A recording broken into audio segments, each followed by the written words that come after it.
তুমি আমার কবুতরের বাচ্চা, তুমি আমার গেন্দা ফুল, তুমি আমার অন্ধকারের হারিকান, তুমি আমার বর্ষাকালে হাতি, তুমি আমার উড়োজাহাজের হেল্পার, তুমি আমার হিন্দি ছবির নায়িকা। তবে এত বাধা কেন আমাদের? তুমি চাইলেই সব হবে না, আমি চাইলে সব হবে না। ওই মাতবরের কাছে আমাদের জমি বন্ধক রয়েছে। আব্বা কথা দিয়েছে ওর সঙ্গে আমার বিয়ে দেবে, আর আমার যদি বিয়ে না হয় ওর সাথে ওই জমি জায়গা কিচ্ছু ফেরত দেবে না। কিন্তু কিন্তু তুমি চিন্তা করো না, ওই বুড়ো বেশি দিন লাস্টিং করবে না।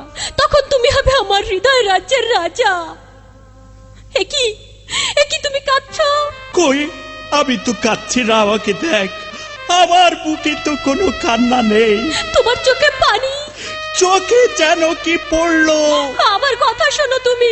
আমাকে কোনো কথা বলো না, আমাকে একটু সিঙ্গেল থাকতে দাও, আমাকে একটু সিঙ্গেল থাকতে দাও।